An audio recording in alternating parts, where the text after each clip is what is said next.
Assalamualaikum warahmatullahi wabarakatuh. Al-Fatihah. A'udzu billahi minasyaitonir rajim. Bismillahirrahmanirrahim. Alhamdulillahi rabbil alamin. Ar-Rahmanir Rahim. Maliki yaumiddin. Iyyaka na'budu wa iyyaka nasta'in. Ihdinas siratal mustaqim. Siratal ladzina an'amta 'alaihim ghairil maghdubi 'alaihim waladdallin. Rabbil wal walidayya wal mu'minin. Bismillahirrahmanirrahim. Alhamdulillahi rabbil alamin. Wassalatu wassalamu ala ashrafil anbiya'i wal mursalin Sayyidina wa habibina wa qurrati a'yunina wa maulana Muhammadin wa ala alihi wa sahbihi ajma'in. La hawla wa la quwwata illa billahil aliyyil azim. Amma ba'du.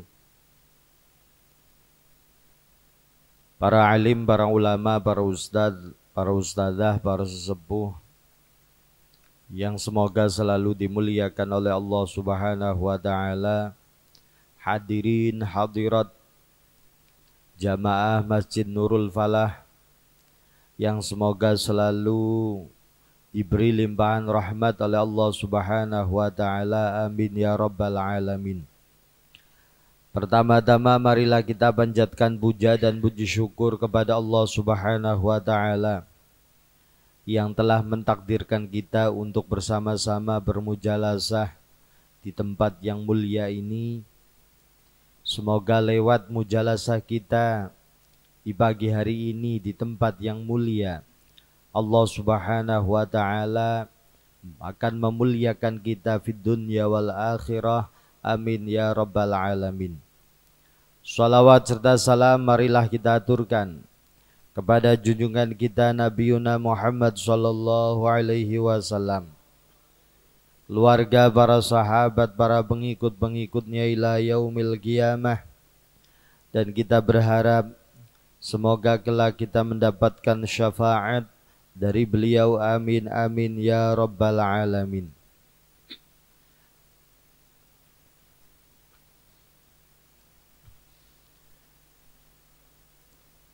Hadirin hadirat hadani Allah wa iyyakum, meneruskan kembali ngaji kitab Safinatun Najah. Kemarin sudah dibahas kaitan masalah syurutu takbiratul ihram, syarat-syaratnya takbiratul ihram. Sekarang faslun syurutul fatihati asyratun. Pembahasan kali ini kita akan membahas kaitannya masalah syarat-syarat dalam pembacaan Fatihah.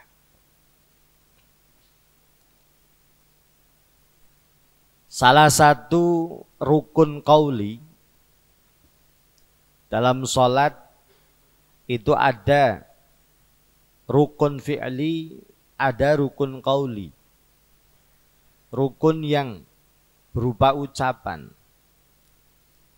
Yang pertama rukun qauli adalah takbiratul ihram. Yang kedua Fatihah. Yang ketiga tahiyat terakhir. Yang keempat salam. Masing-masing memiliki aturan-aturan, memiliki syarat-syarat. Disebutkan dalam kitab Safinatun Najah, syurutul fatihati asyratun. Syarat-syarat, aturan-aturan dalam pembacaan suratul Fatihah di dalam sholat itu ada 10. Yang pertama at-tartibu. Harus tertib, sesuai dengan urutan. Ayat pertama ditempatkan pertama, kedua ditempatkan kedua, dan seterusnya.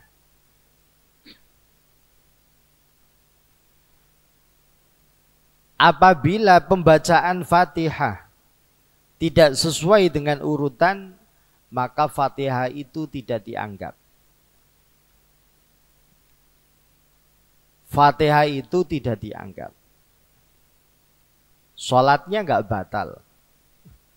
Tapi suratul Fatihahnya itu nggak sah.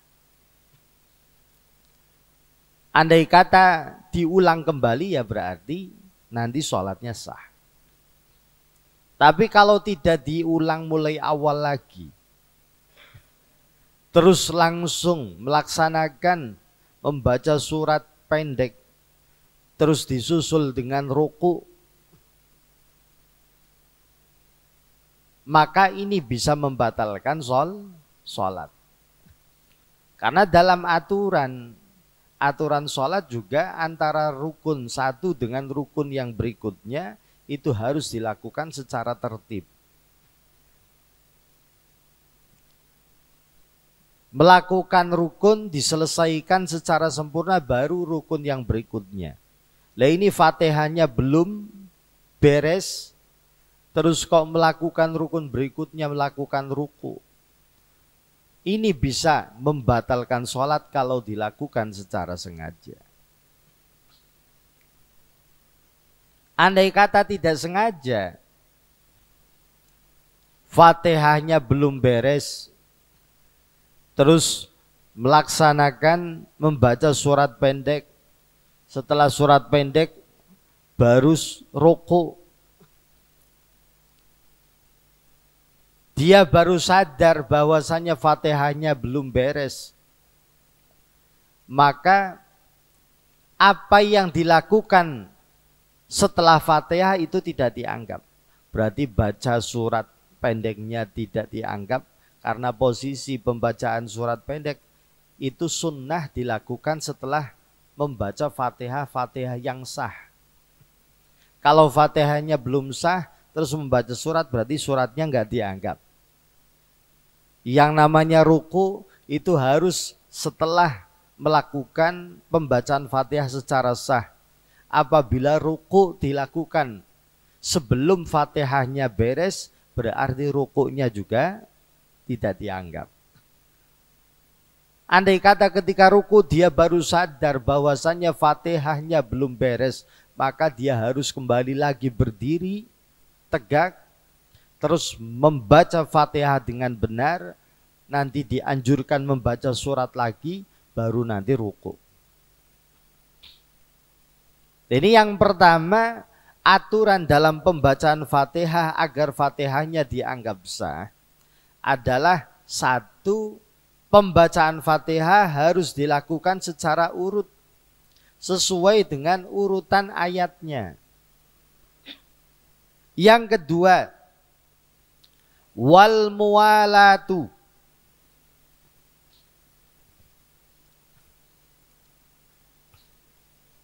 harus dilakukan secara mualah.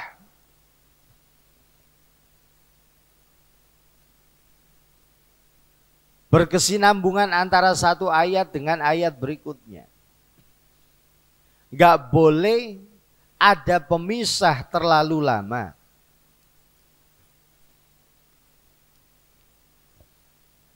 Antara satu ayat dengan ayat berikutnya. Tidak boleh dipisah dengan rukun. Tidak boleh dipisah dengan zikir ataupun apapun yang tidak ada kaitannya dengan maslahatis sholah. Yang tidak ada hubungan dengan kemaslahatan sholat. Di antara satu ayat pertama dengan ayat kedua. Andai kata ada jeda, jeda itu hanya sekedar biqadri tanafus, kadar mengambil nafas.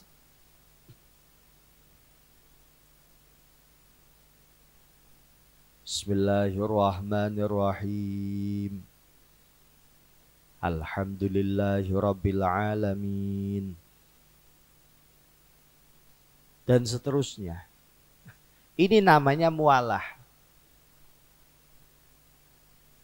Ayat pertama enggak lama disusul ayat kedua. Enggak lama paling kadar mengambil nafas, terus langsung disusul ayat ketiga, jeda ngambil nafas, ayat keempat dan seterusnya. Ini namanya mualah. Enggak boleh dipisah terlalu lama. Baik dipisah dengan diam ataupun dipisah dengan zikir.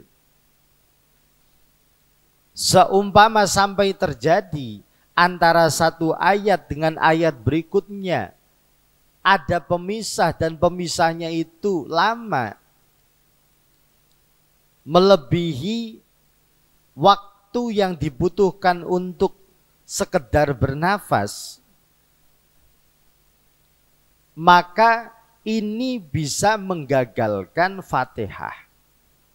Bisa menyebabkan bacaan Fatihahnya tidak sah, maka harus diulang lagi. Bismillahirrahmanirrahim. Alhamdulillahirabbil alamin. Ar-Rahmanir-Rahim. Mandek rada suwe.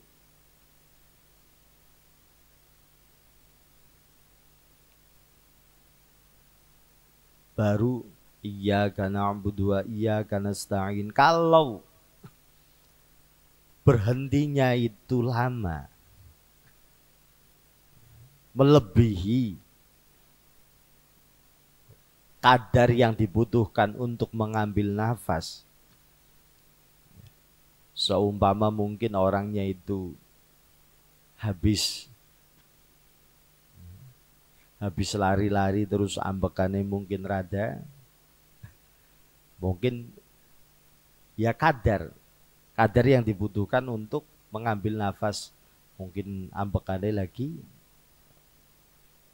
dari rumah, karena di masjid sudah qomat, akhirnya berangkatnya itu lari sampai masjid ambekannya ngosan. Ya cuma sekedar andai kata ada jeda, ya jeda yang dibutuhkan untuk mengambil nafas dalam kondisi tersebut.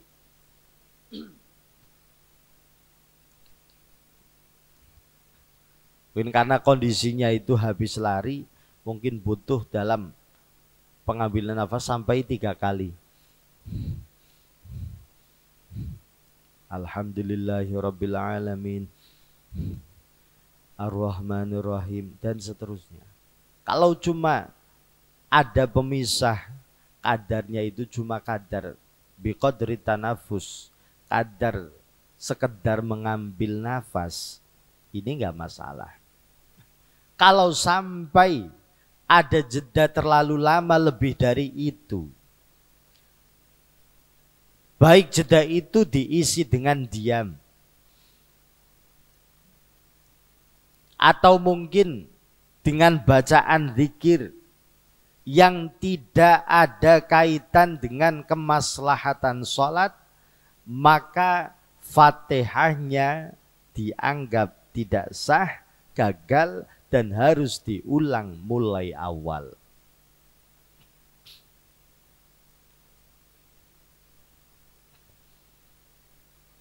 Kecuali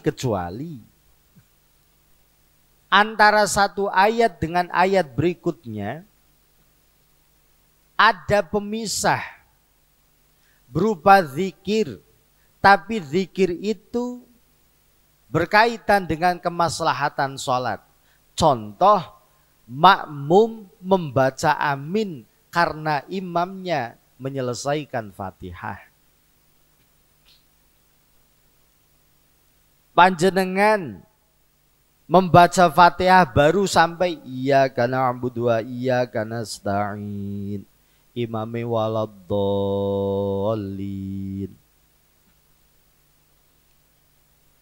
Ketika imam membaca waladdallin, makmum kan dianjurkan untuk ikut-ikutan juga membaca amin. Karena dianjurkan, padahal saat itu makmum sedang membaca Fatihah. Akhirnya Fatihahnya berhenti, terus makmum membaca amin.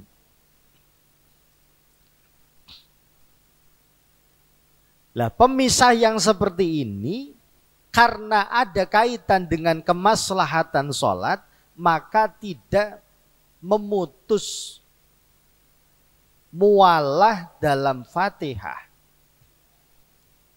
Setelah makmum mengatakan amin, ini nggak perlu mengulang dari awal bismillahirrahmanirrahim lagi, tidak. Tadi ketika sebelum membaca amin sudah sampai ayat mana? Sumama sudah sampai iyyaka na'budu wa iyyaka nasta'in. Amin. Ihdinas siratal mustaqim. Siratal ladzina an'amta 'alaihim ghairil maghdubi 'alaihim waladdallin. Nanti amin lagi. Amin yang pertama karena mengamini Fatihahnya imam. Yang kedua, Fatihahnya sendiri. Kalau memang ada jeda berupa zikir karena berkaitan dengan maslahati sholat, maka gak masalah. Tidak memutus mualah dalam Fatihah.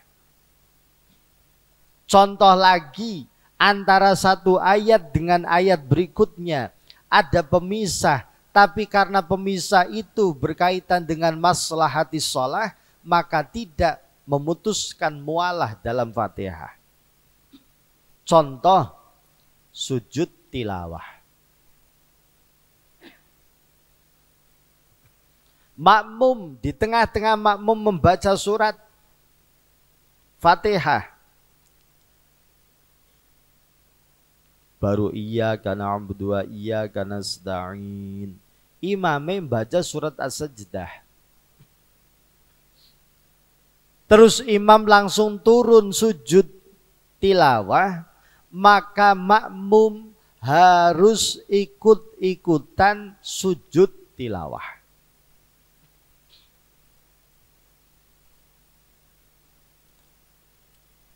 Makmum harus ikut sujud tilawah. Walaupun sujud tilawah itu hukumnya sunnah, tapi ketika imam melaksanakan sujud tilawah, maka makmum harus wajib ikut melaksanakan sujud tilawah. Kalau makmum gak ikut-ikutan sujud tilawah, maka sholatnya makmum batal.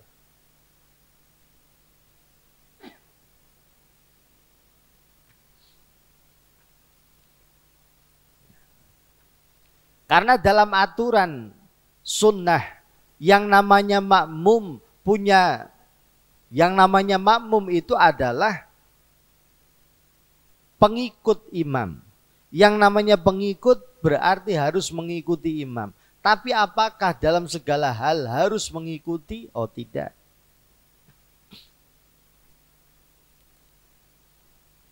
Syekh Nawawi Al-Bantani membagi dalam masalah sunnah antara imam dan makmum itu terdapat 4 pembagian.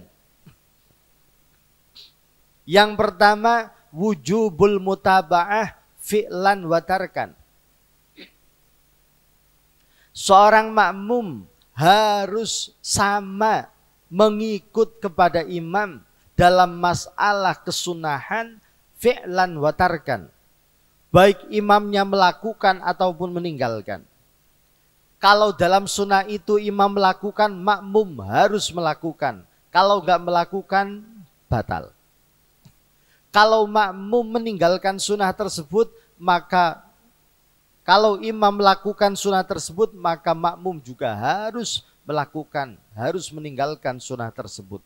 Kalau imam meninggalkan kok makmumnya melakukan, makmumnya batal.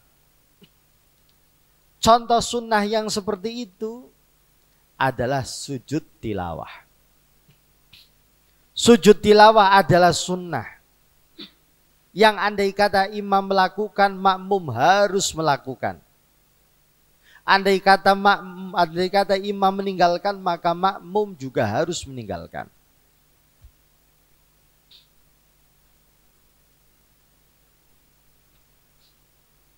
Ada sunnah yang mana antara yang bagi makmum wajib mengikuti hanya dalam fi'lan latarkan. Ketika imam melakukan, makmum harus ikut melakukan. Tapi ketika imam tidak melakukan, makmum tidak harus ikut-ikutan meninggalkan. Sunnah apa? Sujud sahwi. Sujud sahwi itu sunnah.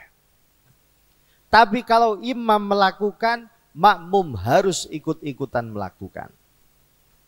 Tapi kalau imam meninggalkan, makmum gak harus ikut-ikutan meninggalkan. Makmum meninggalkan boleh ikut-ikutan meninggalkan. Makmum mau melakukan juga gak masalah. Imame melakukan sesuatu yang menyebabkan dianjurkan sujud sahwi. Tapi ketika tahiyat langsung salam. Assalamualaikum, assalamualaikum. Tidak melakukan sujud sahwi. Makmum bebas. Mau ikut-ikutan langsung salam boleh. Mau melakukan sujud sahwi juga boleh. Ini namanya wujubul mutaba'ah fi'lan latarkan. Dalam masalah imam melakukan harus sama. Tapi ketika imam meninggalkan gak harus sama. Ada sunnah yang antara imam dan makmum. Makmum itu harus wujubul mutaba'ah. Tarkanlah fi'lan. Ketika imam meninggalkan, makmum harus ikut-ikutan meninggalkan. Tapi ketika imam melakukan, makmum bebas. Mau ikut-ikutan melakukan boleh, mau meninggalkan boleh. Sunnah apa? Sunnah tasyahud awal. Tasyahud awal. Kalau imam tidak melakukan tasyahud awal, meninggalkan tasyahud awal, maka makmum harus ikut-ikutan meninggalkan. Kecuali makmum mau mufarokoh. Kalau makmum mufarokoh meninggalkan, berpisah dengan imam, bebas panglakoni. Tapi ketika dia masih tetap ingin menjadi makmum, ketika imam meninggalkan tasyahud awal, maka makmum harus ikut-ikutan meninggalkan. Wajib meninggalkan tasyahud awal. Tapi justru sebaliknya, kalau imam melakukan sujud, kalau imam itu melakukan tahiyat awal, makmum gak harus ikut-ikutan. Makmum langsung mau nunggu dalam posisi berdiri, boleh. Ikut-ikutan duduk tapi tidak membaca tahiyat, juga boleh. Karena kewajibannya mengikut ketika imam meninggalkan. Ketika imam melakukan, makmum diberi kebebasan. Mau melakukan boleh, mau meninggalkan boleh.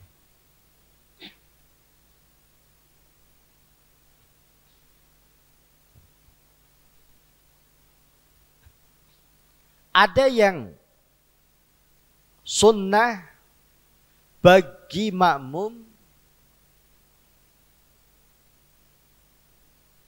la yajibu, la tajibu mutaba'ah fi'lan wala tarkan. Kesunahan yang bagi si makmum nggak ada kewajiban harus sama ketika imam melakukan, ketika imam meninggalkan juga nggak harus sama. Yaitu sunnah kunut. Kunut itu sunnah. Andai kata imam melakukan, makmum bebas. Pan melu kunut mongko, ora melu kunut nggak masalah. Ketika imamnya tidak melakukan kunut, makmum juga bebas.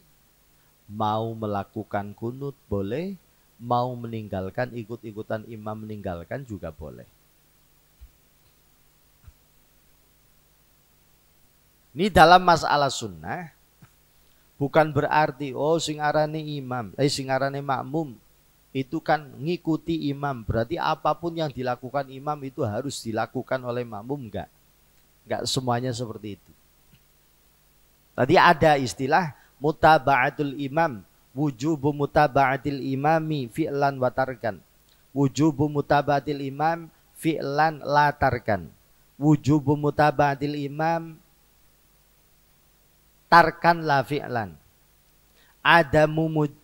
Adamu mutaba'atil, adamu wujubil mutaba'atil imam fi'lan wala tarkan. Nah ini yang pertama yang tadi dalam masalah sujud tilawah. Ini termasuk kesunahan yang mana ketika imam melaksanakan makmum harus sama persis. Imam melakukan, makmum harus ikut melakukan. Imam meninggalkan, makmum harus ikut-ikutan meninggalkan. Karena ini wajib. Seumpama makmum di tengah-tengah membaca Fatihah, ternyata imam melaksanakan sujud tilawah, maka makmum harus ikut-ikutan sujud tilawah. Berarti karena makmumnya sujud, Fatihahnya terputus. Nembe iya kana abudua iya kana sta'in. Imame sujud. Allahu Akbar. Sujud tilawah. Makmum harus sujud tilawah. Lah ketika berdiri, apakah harus mengulang Fatihah mulai awal lagi ataukah meneruskan tadi?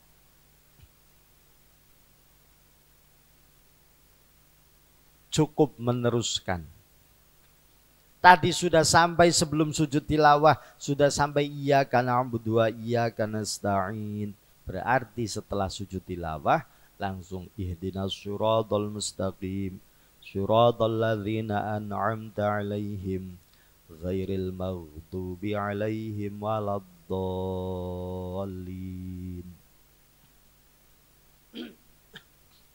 Sebab apa? Walaupun ada pemisah, tapi pemisah itu berkaitan dengan maslahati sholat, kemaslahatan sholatnya makmum.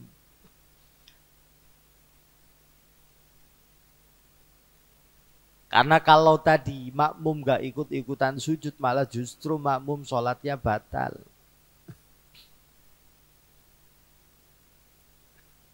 Biar tidak batal, akhirnya sujud tilawah. Walaupun mengakibatkan Fatihahnya ditinggal. Ini yang kedua, syaratnya dalam pembacaan Fatihah harus mualah antara satu ayat dengan ayat berikutnya dibaca secara nyambung. Ada jeda tapi jedanya itu hanya sekedar mengambil nafas. Ini namanya mualah. Yang tiga, wa mura'atu hurufiha. Syaratnya dalam pembacaan Fatihah harus menjaga huruf-hurufnya Fatihah. Panjang pendek. Makharijul huruf.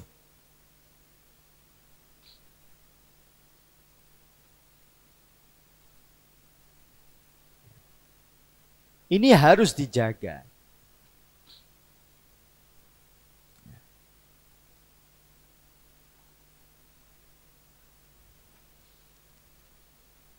Makanya gak gampang.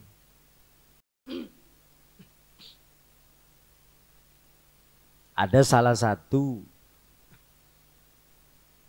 kiai saya ketika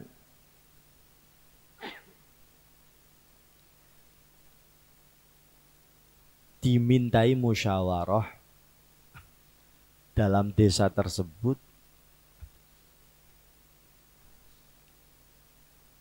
sudah ada masjid, sudah ada Jumatan, terus masih satu desa, masih satu pedukuhan, di komplek masih dalam satu dukuh pedukuhan, ada masjid baru dan ingin dijadikan Jumatan.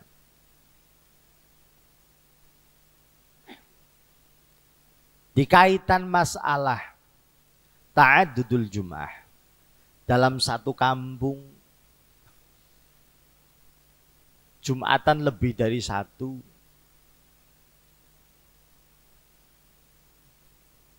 padahal masjid satu yang dijadikan untuk Jumatan itu sudah cukup menampung seluruh jamaah dalam desa tersebut. Apakah boleh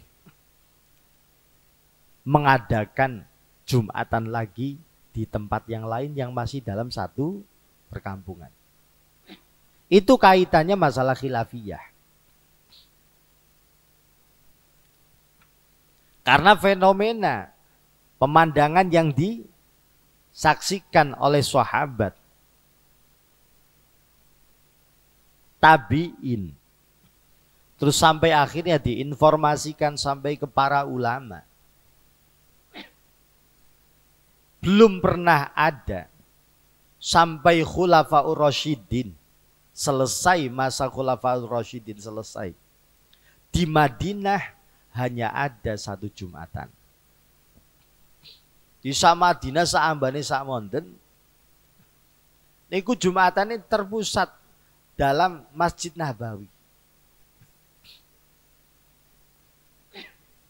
Sehingga apa? Ulama merumuskan, oh berarti dalam satu baldah, dalam satu kawasan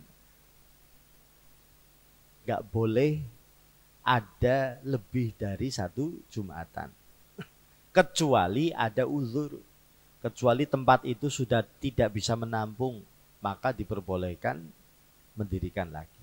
Ini yang difahami oleh ulama-ulama mazhab Syafi'iyah. Tapi dalam sudut pandang mazhab Hanafiyah memperbolehkan dalam satu kampung Jumatan lebih dari satu. Masjid komplek niku ngadakan Jumatan, komplek niki RT niki wonten masjid ngadakan Jumatan. Tiap-tiap masjid itu digunakan untuk Jumatan semua. Menurut mazhab Hanafiyah boleh bebas. Masjid saake sabira itu diperbolehkan mengadakan Jumat dalam satu kawasan lebih dari satu.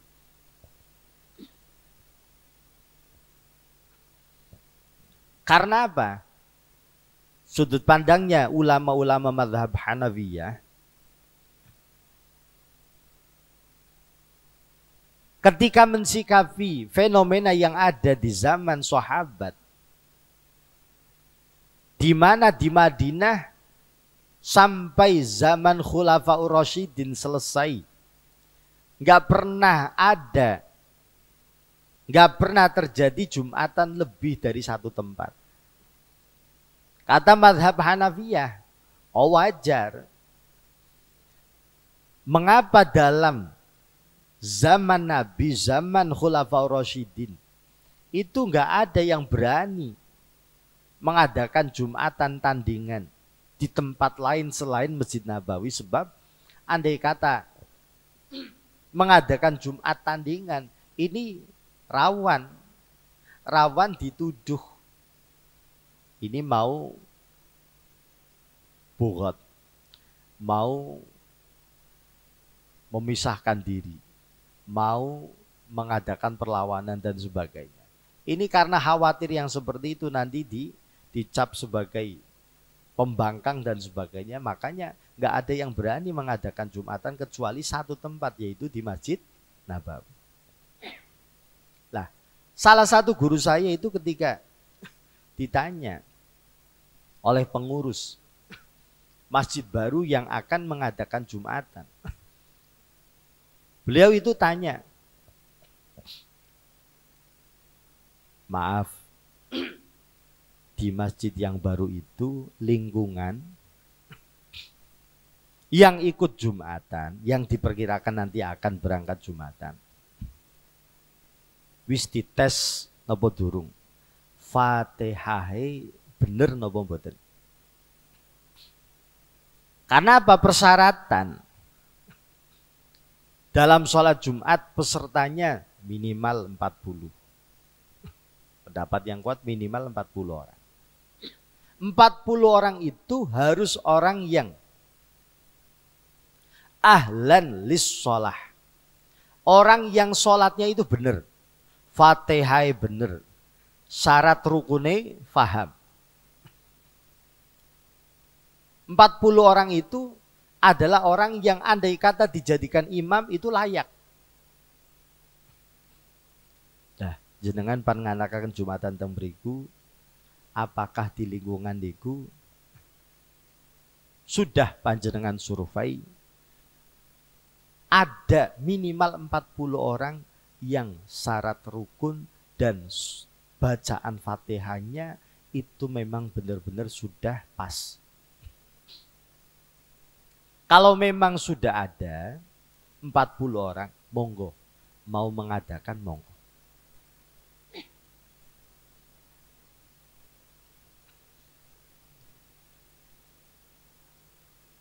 Akhirnya pengurusnya bingung. Maaf. Jadi nggak semudah ada kakon Jumatan, kadang ada Jumatan, kadang ada Jumatan. Ini dalam rangka syiar, iya. Cuman yang perlu diperhatikan, peserta Jumatan, walaupun versinya beda-beda. Ada yang mengatakan minimal 40, ada yang mengatakan 12, ada yang mengatakan minimal 4 orang. Tapi di antara peserta wajib itu harus ahlan lis sholah. Orang yang andai kata dijadikan imam itu layak. Bacaan Fatihah bener. Rukun-rukunnya sholat faham. Yang membatalkan sholat itu faham. Nah sadiki ngapunten, cara disurvei dalam satu kampung, sing bacaan Fatihah bener, niku kathah nopo seketik.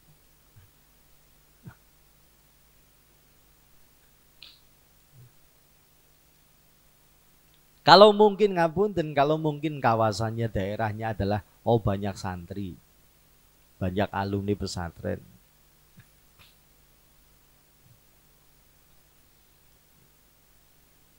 Terus mungkin memang kawasan-kawasan kampung santri.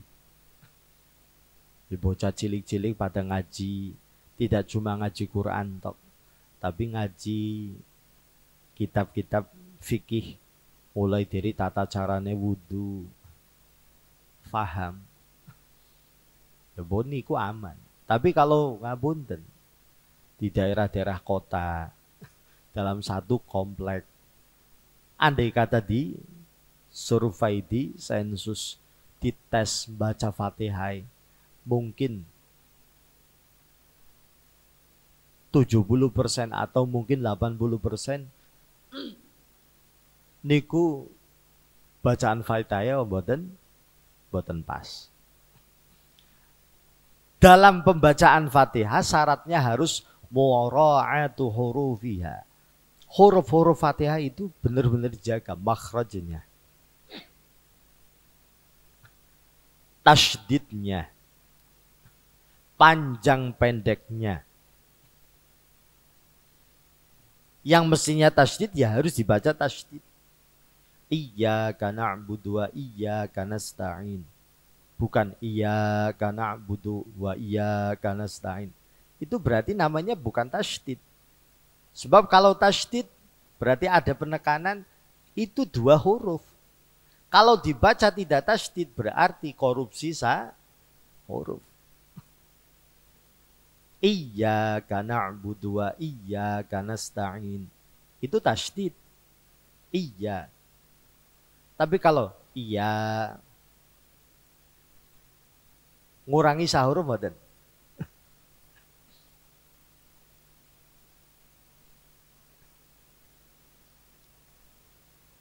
Terus dalam pembacaan hurufnya waladdallin.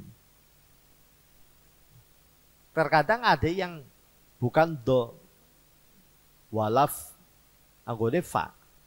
Walaf dolin. Dia kan berarti merubah huruf. Padahal dalam aturannya harus mura'atu hurufiha. Wa mura'atu tasydidatiha. Yang berikutnya syaratnya tasydidnya itu juga harus dijaga. Nanti dalam tasydid Fatihah itu tasydidnya itu ada 14. Dalam Fatihah mulai bismillah sampai waladdallin itu tasydidnya ada 14. Dalam setiap tasydid ya pembacaannya harus tasydid. Wa alla yaskuta saktatan tawilatan wala qasiratan biqasdin yaqsidu biha qad al-qiraah. Syaratnya lagi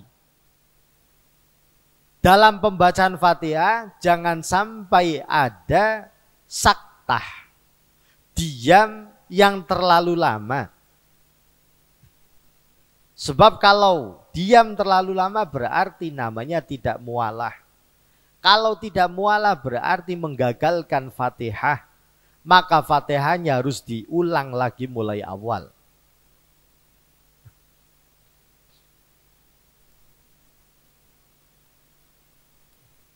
Wa qira'atu kulli ayatiha wa minhal basmalah. Aturan dalam pembacaan Fatihah juga seluruh ayat-ayat dalam Fatihah harus dibaca semua. Termasuk diantaranya adalah Bismillah.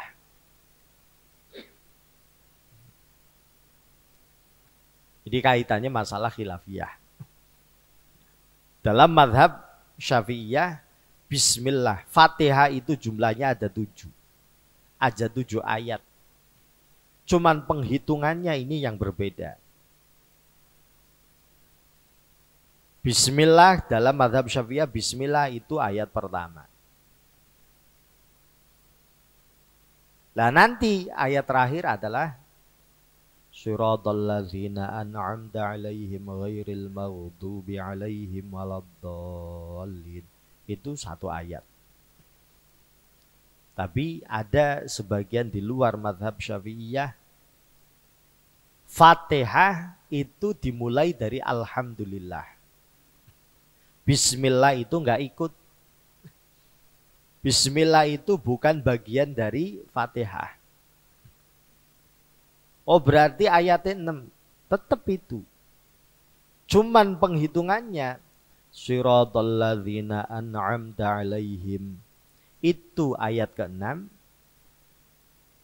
ghairil maghdubi alaihim waladdallin. Itu ayat ke-7. Jadi sama-sama pendapatnya, sama-sama Fatihah itu sab'il mathani. Ayat yang jumlahnya ada 7 yang selalu diulang-ulang dalam sholat. Sama-sama 7. Cuman penghitungannya yang berbeda. Nah, makanya apa?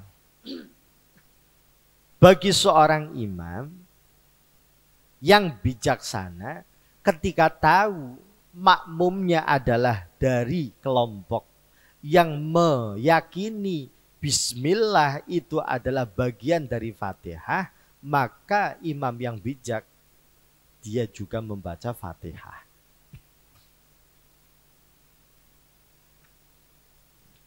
Walaupun menurut dia bismillah, bismillah. Kalau imam menjadi imam, walaupun imamnya itu punya keyakinan bismillah, itu tidak wajib. Tapi makmumnya itu adalah orang-orang yang meyakini bismillahirrahmanirrahim itu adalah ayat pertama dari Fatihah. Maka sebagai imam yang bijak, mestinya tetap membaca bismillahirrahmanirrahim. Karena menyesuaikan makmum. Kalau menurut imam, ya, sebab kalau imamnya tidak membaca bismillahirrahmanirrahim, maka menurut makmum, menurut keyakinannya makmum yang punya keyakinan bismillah itu merupakan bagian dari Fatihah, berarti imamnya sholatnya mboten sah menurut dia. Lah kok imamnya orang baca bismillah? Padahal saya itu meyakini bismillah itu adalah bagian dari Fatihah, berarti Fatihah orang sah kan? Lah kalau kita menjadi makmum mengikuti orang yang menurut kita sholatnya enggak sah karena tidak membaca bismillah, ini kan juga bermasalah. Makanya yang bijaksana, andai kata imamnya walaupun tidak meyakini bismillah bagian dari Fatihah, ya alangkah baiknya tetap membaca bismillahirrahmanirrahim karena makmumnya punya keyakinan bismillah wajib. Wa adamul lahni al-mukhilli bil ma'na.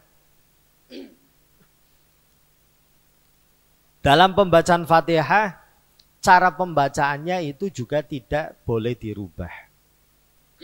Yang bisa merubah makna. Contoh, siratal ladzina an'amta. Siratal ladzina, jalannya orang-orang. An'amta, yang telah engkau beri nikmat. Lah kok bacanya an'amtu? Jalannya orang-orang yang telah saya beri nikmat. Ini kan maknanya beda jauh.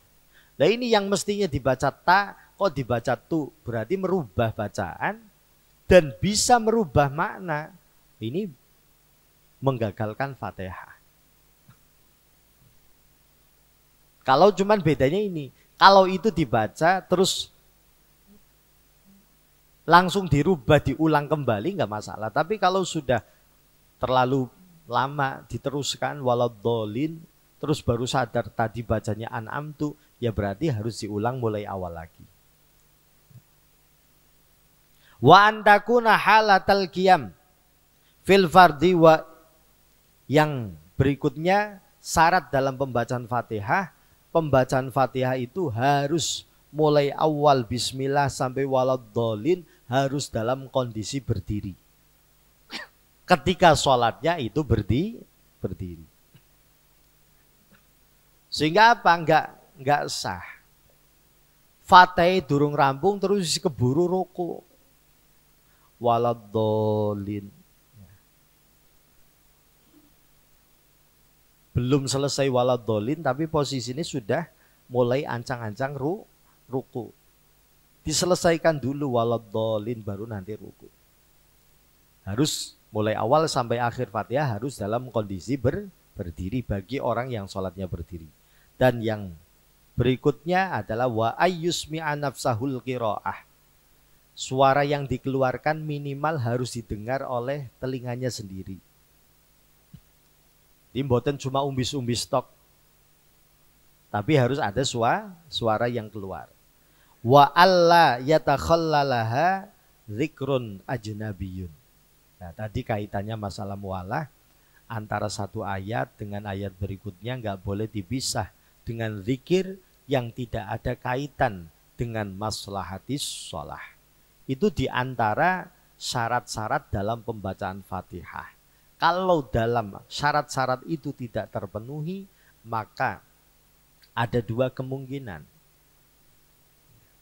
Fatihahnya itu nggak sah, berarti harus diulang awal. Ada kalanya ayat itu tidak sah, sehingga harus diulang kembali ayat itu. Hadirin hadirat hadaniyallah wa iyyakum.